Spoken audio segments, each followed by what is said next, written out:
JP Alipio, dahilan nga ba?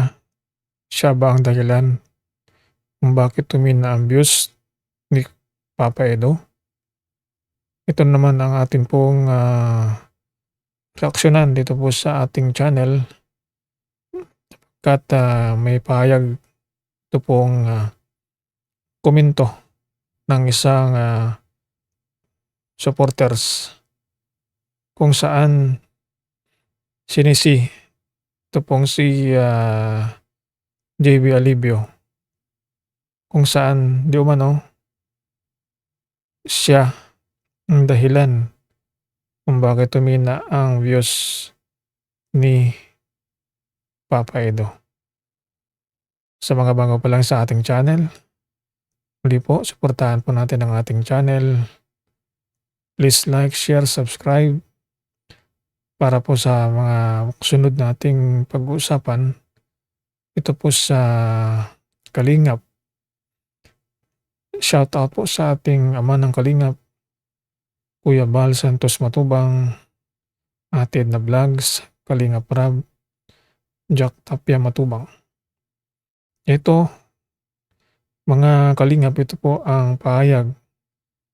May komento tungkol po sa live ni JB Alipio. At dito may isang komento ang EDC supporters. Sabi niya, tawa ka ng tawa, si Edo ang naapektuhan, humina na views dahil sa mga issue na ginagawa nyo. Dapat kasi huwag ka na mag-topic ng EDC kasi magkikisaw-saw lang, sabi ni Doc Lab. Ito ang pahayag ng di umano ay supporters ng EDC kung saan ay pinunan niya itong si JB Alibio, kung saan ay sinabi ni JP ang mga pahayag tungkol sa EDC na pinapatamaan niya itong EDC si Edo ay sinabihan na hiwalay na itong EDC at tumatawa ito pong si JB Alipio. Kaya sinisisi ng isang supporters ng EDC ito pong si JP dahil di umano nakakaapekto sa views ni Kalinga Edo.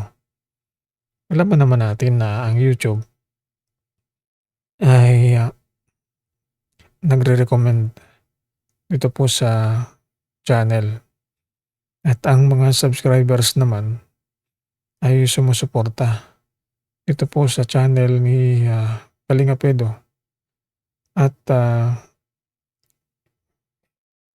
nakita naman sa base sa channel ni Papa Edo na hindi naman humina ang views. Kung may mga video man na na ang views, malamang ito ay galing sa YouTube mismo. Hindi dahil sa wala nang nanood ng mga supporters. Ito ay dahil sa recommendation ng YouTube. Hindi lamang itong si Kalinga Edo ang apektado sa mga ganitong sitwasyon na paghina ng views dito po sa YouTube dahil lahat po ng mga vloggers ngayon ay humihina ang views dahil sa recommendation. Kaya walang magawa o hindi apektado at hindi dapat isisi itong si JB Alipio sa paghina ng views dahil ito ay nakabase sa recommendation ni YouTube kung kanino niya ikakalat ang views sa wider audience. Kaya malabo na dahil sa issue, dahil sa mga sinasabi ni JB Alibio ay apektado 'tong views ni Papa Edo.